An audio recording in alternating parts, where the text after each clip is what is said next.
Ministério 2 igual a 1 Brasil apresenta Encontro Nacional São Paulo, Águas de Lindóia 2020, de 21 a 23 de agosto no Hotel Majestic, um dos destinos mais charmosos do Brasil.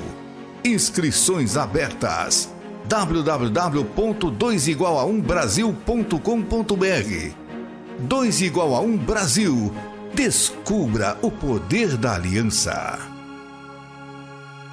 Olá, seja bem-vindo ao Em Família. Eu sou o Júnior, casado para sempre com a Maquinha. E eu, a Maquinha, casada para sempre com o Júnior. O Em Família é uma produção do Ministério 2 igual a 1 Brasil.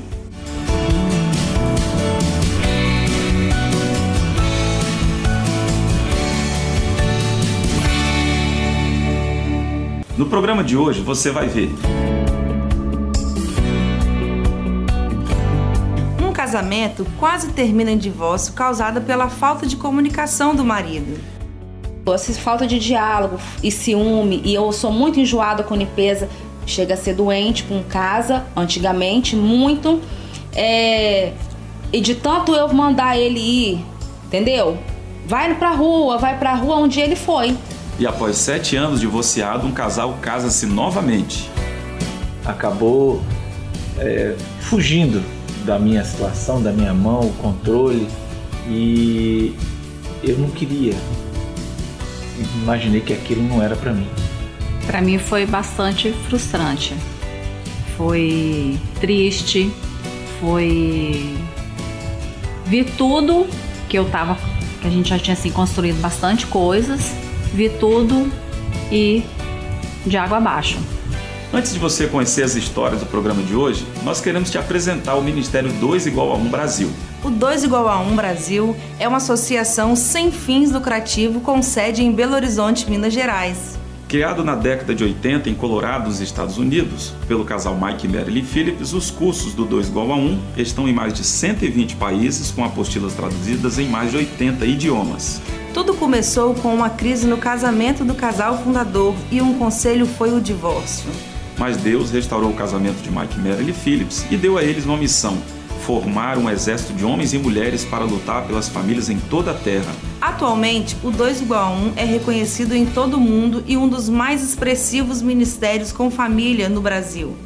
Presente em todos os estados do Brasil, mais o Distrito Federal, o 2 igual a 1 transformou-se em uma ferramenta indispensável na consolidação, restauração e formação de famílias faróis que produzam luz em uma sociedade em trevas. A partir de hoje, todo sábado, você tem um encontro marcado em família para ver e se emocionar com as histórias das famílias alcançadas pelo Ministério. O melhor lugar do mundo é viver em família, pois família é nosso bem mais precioso. Viver em família é um desafio, pois todos temos defeitos e qualidades. Mas você sabia que é possível aprender a viver em família mesmo antes da família começar? No ONE, curso para noivos, os casais aprendem princípios sobre a vida a dois, mesmo antes de dizer o sim. Aliás, dizer sim é uma coisa muito séria, por isso devemos acertar em uma única vez. No curso ONE, os noivos recebem orientação e conselhos bíblicos para que tenha certeza de sua decisão, além de aprender a construir um casamento que dure para sempre.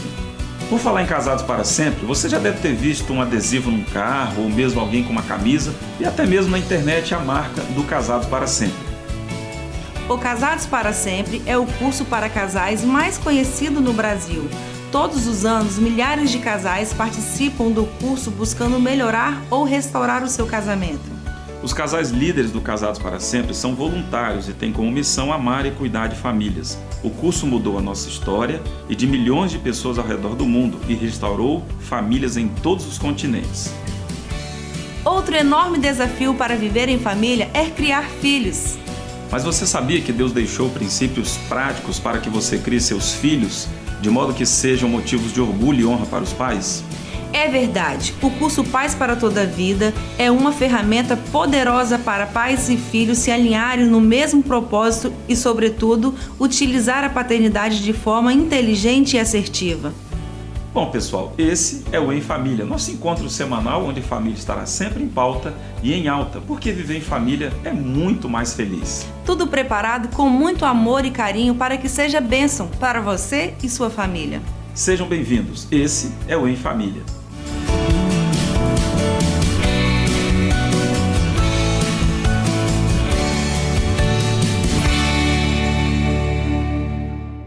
No programa de hoje, temos duas histórias que irão impactar e surpreender a sua família. De um lado, um casal romântico, amigo, que terminaram em divórcio, mas depois de 7 anos, um encontro surpreendente. Do outro lado, um marido responsável, educado, mas com enorme dificuldade de comunicação, que quase colocou tudo a perder.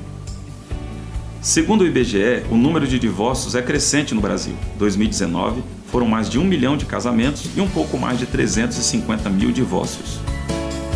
O divórcio traz consigo muitos problemas para a família, principalmente para os filhos, que têm uma enorme dificuldade de assimilar a separação dos pais. É verdade. Inclusive, vivemos uma cultura de celebração do divórcio, como se fosse ele a única opção para solucionar os conflitos da família e também do casamento. Conheça hoje a história de Roger e Cristiane. Ele, educado, responsável, mas com enorme problema de comunicação. Do outro lado, a Cristiane, extrovertida, comunicativa. O que sobrava em um, faltava em outro. O que sobrava no outro, faltava em nenhum. Aparentemente, isso deveria se somar, mas infelizmente, quase levou o casamento ao divórcio. Eu sou o Roger, casado para sempre com a Cristiane. Eu sou a Cristiane, do Roger, todinha dele. Casados para sempre, no nome de Jesus. Nós somos casados há 22 anos e hoje 15 dias.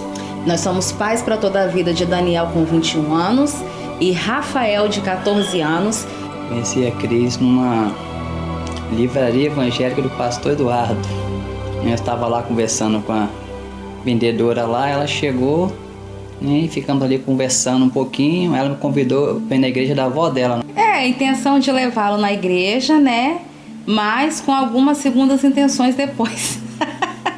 A gente veio, paramos na casa da minha avó e ele, então marcamos pra gente sair. Entendeu? Aí foi um primeiro encontro. O Roger sempre foi muito responsável, né? Então, o que me chamou a atenção foi a responsabilidade, né? E o cuidado, o zelo.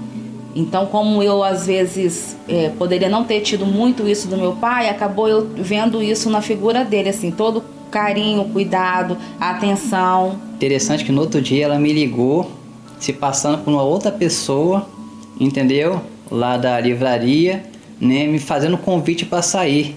E eu não reconheci a voz no momento e, né, fui entrando na conversa dela. Depois ela se revelou, dizendo que era ela, que eu já estava dando atenção para outra pessoa. Para ver, né? se era um menino direito. Aí eu falei que não era não, né, mas nem percebi que realmente era ela.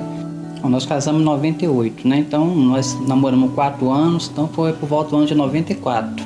Depois de 3 anos de namoro, eu engravidei, né? Então houve a necessidade de fazer um casamento. E ele já tinha essa intenção, independente da gravidez ou não, mas aconteceu que eu engravidei. O casamento, apesar no momento a gente ter muitas condições financeiras, mas o casamento, acho que Deus providenciou tudo, né? A festa, as pessoas que nos abençoaram, graças a Deus, né? Teve até música ao vivo, né? Foi tudo só da estrutura da igreja. Eu sempre coloquei no meu coração que eu queria casar cedo e ter filhos cedo. O meu projeto de vida sempre foi esse. Eu queria casar cedo e ter filhos cedo. Aí a doutora falou, vamos fazer uma ultrassom. E os médicos acharam lá um embriãozinho, mas já não tinha batimento. E depois em todos os outros laboratórios deram negativo. Nós casamos, mas viemos morar, né, junto com a minha mãe. Aí Moramos 2 anos. Moramos 2 anos com a minha mãe, aí a Cris, né, logo depois engravidou. Aí jogava muita bola e às vezes não tinha muito tempo pra mim. E nessa época eu já tinha o Daniel. Era o meu maior no comecinho. Desafio era o problema da bola. Rapaz, é muito engraçado as coisas, né? O seu pai de primeira viagem, você vê que tem todo bobo. E aí nasceu bem, graças a Deus. Aí no dia que eu fui visitar, a primeira coisa que já que ele fez foi pegar, colocar ele assim nos meus braços, assim, eu todo meio sem jeito para pegar. Criança, né, pequenininha, com medo de deixar cair. Entendeu? Aí que ali caiu a ficha, que eu era pai, né, que eu tinha uma responsabilidade. Tem 2 agravantes, né, acho que no início do nosso casamento. 2 coisas assim que realmente atrapalhava muito e nós viemos aprender até pouco tempo a lidar com essa situação. No caso da Cris, né, foi a questão dos ciúmes e no meu caso a falta de comunicação, né? E quando nós viemos morar na nossa casa mesmo, igual o Roger falou, essa falta de diálogo e ciúme, e eu sou muito enjoada com limpeza, chega a ser doente com casa, antigamente, muito, e de tanto eu mandar ele ir, entendeu? Vai pra rua um dia ele foi. E aí ele teve um contratempo lá na rua, e aí sim eu pensei em separar. O curso pra gente foi um divisor de águas, porque a gente é um casal antes do casados e um casal depois do casados, né? E a gente já tava com problema no casamento e vamos tentar. E a gente fez, né? E aí na questão da lição do perdão eu fui muito confrontada, eu dei trabalho para os meus líderes porque eu não queria aceitar aquela palavra. E uma coisa que me marcou muito no Casados para Sempre, né? A gente sempre procura aproveitar todas as lições realmente, mas uma coisa que me marcou muito e eu sabia que Deus ia falar comigo naquele momento foi na renovação de votos. Mas a gente concluiu, as lições nos confronta muito, né? E como o Roger falou, a gente fez mesmo casado, então a gente foi confrontado em todas as lições. Acho que naquele lá a gente vem aprendendo ainda, né? Graças a Deus nós melhoramos bastante, né? Nós buscamos conhecimento, né, em outras áreas para nos conhecer, entendeu? Nos examinar para ver onde que a gente pode melhorar, a gente pode mudar. Então hoje eu consigo ver a mudança em mim nessa área da comunicação, que a gente faz o Casados para Sempre, aprende princípios ali estabelecidos por Deus, mas muitas vezes a gente não consegue colocar em prática aqueles princípios. Deus primeiro ele faz em nós, entendeu? Como casais, para depois fazer através de nós. Procurar ajuda porque tem gente para ajudar a gente. Deus tem colocado ferramentas à nossa disposição. E a gente precisa falar para que as pessoas possam vir até a gente para nos ajudar. Não existe incompatibilidade de gênero, né? Não existe isso. O que existe é coração duro, né? Eu e a Cris, a gente brigava muito, mas a partir do momento, e isso é recente, nós fizemos agora dia 31 de janeiro 22 anos de casado, entendeu? E tem uns 7 anos atrás que nós aprendemos a viver uma vida realmente a dois. Tudo que nós passamos serviu de experiência para hoje a gente usar para ministrar na vida de outros casais.